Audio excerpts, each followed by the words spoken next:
माननीय सदस्य श्रीमती डिम्पल यादव जी।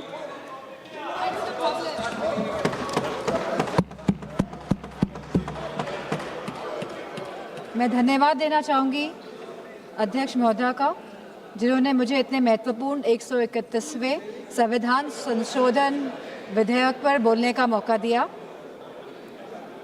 सबसे पहली बात जो मैं रखना चाहूँगी, जो सत्ता पक्ष है वो जिस तरह की भूमिका बना रहा है कि विपक्ष लोग आरक्षण के साथ नहीं है, महिलाओं के आरक्षण के साथ नहीं है, जिस तरह की भ्रांति और भ्रम फैलाने का काम कर रही है सत्ता पक्ष के लोग, तो मैं उन लोगों से कहना चाहूँगी कि 2023 में जब नारी शक्ति वंदन अधिनियम बिल पास हुआ था तो पक्ष और पूरा विपक्ष एक साथ होकर इस बिल को हम लोगों ने पास कराया था और इस सर्व सहमति के साथ पास हुआ था। लेकिन जो ये अब संशोधन लाया जा रहा है, तो आखिरकार सरकार क्या चाहती है?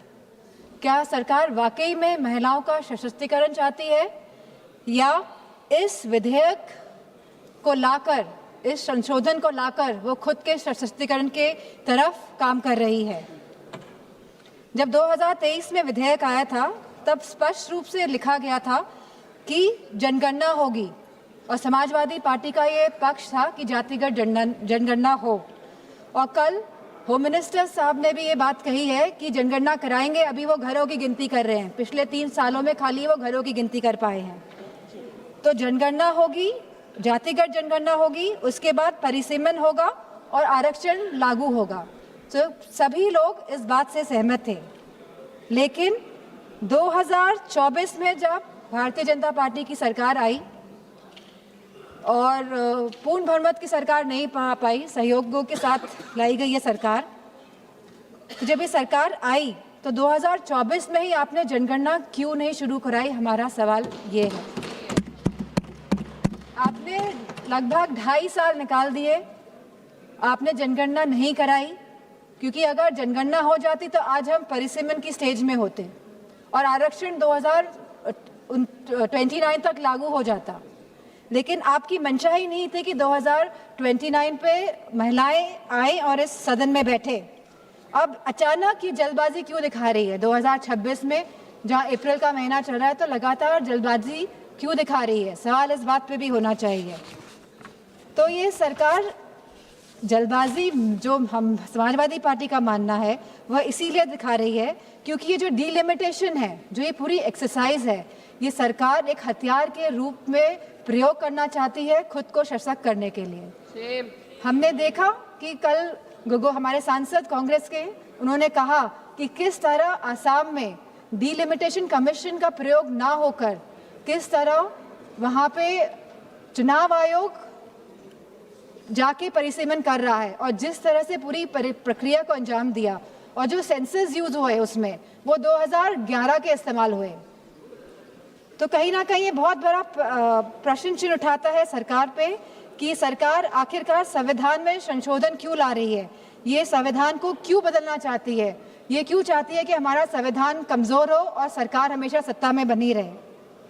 हमारे संस्थापक आदरणीय श्रद्धेय नेताजी ने जब उत्तर प्रदेश में पहली बार महिला आरक्षण लागू किया पंचायती राज में, तब जहां SC ST महिलाओं को आरक्षण मिला, वही हमारी OBC महिलाओं को भी आरक्षण मिला और हमारी जनरल कैटेगरी की महिलाओं को भी आरक्षण मिला। अब समाजवादी पार्टी चाहती है कि इस आरक्षण में हमारी अल्पसंख्यक महिलाओं को भी आरक्षण मिले। आप क्यों आधी आबादी में बंटवारा करना चाहते हैं? आप क्यों नहीं चाहते हैं कि महिलाएं आगे बढ़े, हर वर्ग की, हर समाज की, हर धर्म की महिलाएं आगे बढ़े? आज हमारी यह मांग है कि आप OBC महिलाओं को भी आरक्षण दें और हमारी अल्पसंख्यक महिलाओं को भी आरक्षण दें। अल्पसंख्यक महिलाओं से तो किसी तरह का द्वेष, किसी तरह की चिढ़ है सामने बैठे हुए लोगों को, लेकिन मुझे पूरा भरोसा है कि जो हमारे यूपी के सांसद हैं भारतीय जनता पार्टी के, वो OBC महिलाओं के लिए मना नहीं करेंगे। तो वाकई में अगर आपको संशोधन लाना था, अगर आपको कॉन्स्टिट्यूशनल अमेंडमेंट करना था, तो आप इस बात का मेंटेन करते कि आप OBC महिलाओं को आरक्षण देने का काम करेंगे। आज जब आप अल्पमत में दिखाई दे रहे हैं, क्योंकि आप जानते हैं कि आपका जो वोट है वो खिसकता जा रहा है कहीं ना कहीं, तो आप आप इस तरह का भ्रम फैलाने के लिए ये संशोधन बिल लेकर आए हैं, क्योंकि आपका केवल एक ही लक्ष्य है कि जो डेटा, जो कास्ट सेंसस का डेटा, जो जातिगत जनगणना का जो डेटा आएगा, जिससे सबकी भागीदारी सुनिश्चित होगी, निश्चित होगी, आप इससे भागना चाह रहे हैं और आप डीलिमिटेशन की प्रक्रिया से इसीलिए सेंसस को हटाना चाहते हैं, या 20 या 25 साल के सेंसस का आप प्रयोग करना चाहते हैं। आप कहते हैं आप महिलाओं की हितैषी है, आप महिलाओं के बारे में सोचते हैं, लेकिन आज जब मैं यहाँ खड़ी हुई हूँ और जब पिछले कुछ दिनों पहले जब संसद चला और जब कैफ बिल आया, central arm forces police force bill आया, तब आपने जो शहीद हुए, जिन्होंने हमारे देश के लिए बलिदान दिया, जिन्होंने हमारे देश के लिए जो शहीद हुए हैं, आपने उनको शहीद तक का दर्जा नहीं दिया। आपने उन शहीदों की महिलाओं के बारे में, उनके बच्चों के बारे में नहीं सोचा।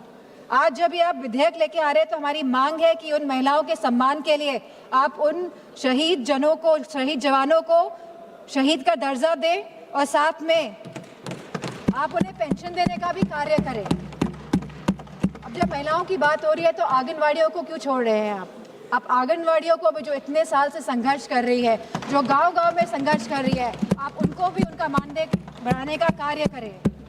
जहां आप वाकई में चाहते हैं अगर महिलाएं सशक्त बने तो आप उनकी शिक्षा में ध्यान दीजिए। अध्यक्ष महोदय, यूपी में तो गांव-गांव में स्कूल बंद किए जा रहे हैं, प्राइमरी स्कूल्स को बंद किया जा रहा है बिना कुछ सोचे, बिना कुछ समझे।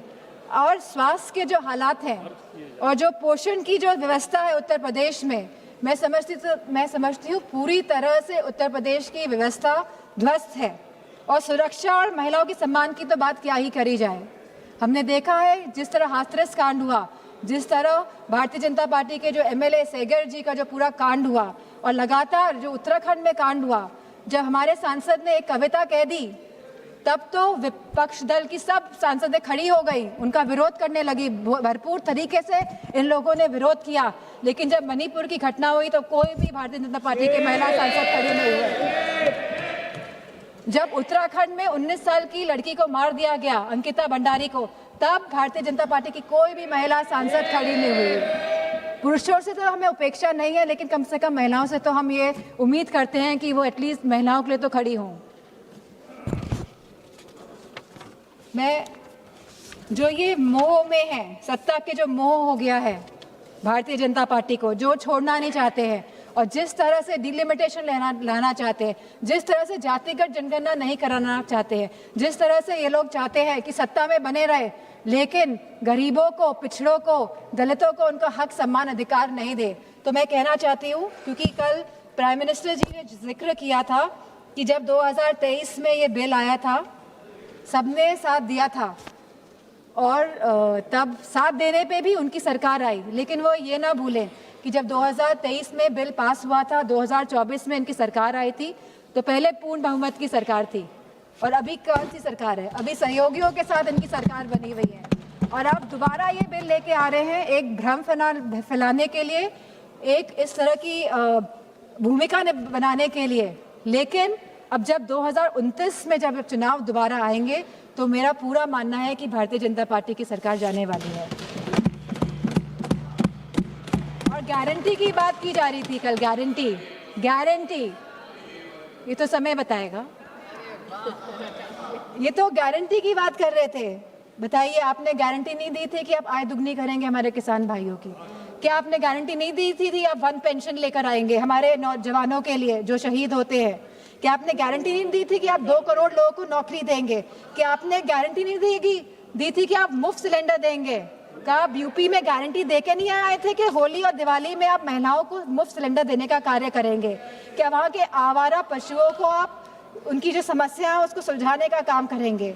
आपने नोटबंदी में भी गारंटी दी थी कि आप आतंकवाद को खत्म करेंगे। आप सबसे ज्यादा घटनाएं आतंकवाद की अगर हुई हैं तो भारतीय जनता पार्टी की सरकार के समय हुई है। चाहे वो पुलवामा हो, चाहे वो पहलगाम की घटना हो, चाहे वो नक्सलवादियों की घटनाएं हो, सबसे ज्यादा अगर हमारे जवान शहीद हुए हैं तो भारतीय जनता पार्टी के समय में शहीद हुए हैं। नक्सलवाद खत्म हुआ लेकिन आप शहीदों को शहीद का दर्जा नहीं देंगे, पेंशन नहीं देंगे आप। अब बात करते हैं।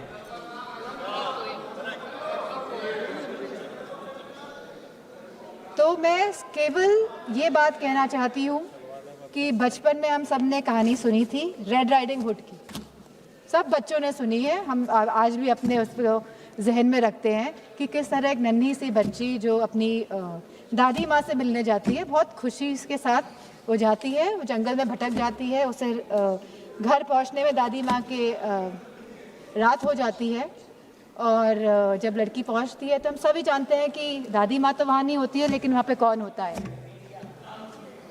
तो ये हम सभी जानते हैं। तो ये जो सरकार है, ये डिलिमिटेशन का जो मुखौटा, जो ये आरक्षण का, महिला आरक्षण का जो मुखौटा पहने हुए है कि हम महिलाओं को आरक्षण देने का कार्य करें, लेकिन वाकई में ये डिलिमिटेशन के प्रयोग से अपने आप को सशक्त करने की बात कर रहे हैं। ये चाहते हैं कि सत्ता में बने रहें, ये नहीं चाहते कि जातिगत जनना हो, ये नहीं चाहते कि हमारी दलित, ओबीसी माताओं बहनों को, हमारी अल्पसंख्यक बहनों को आरक्षण मिले, वो आगे बढ़े। इन्हीं शब्दों के साथ मैं अपनी बात को समाप्त करती हूँ। धन्यवाद। Subscribe to One India and never miss an update. Download the One India app now.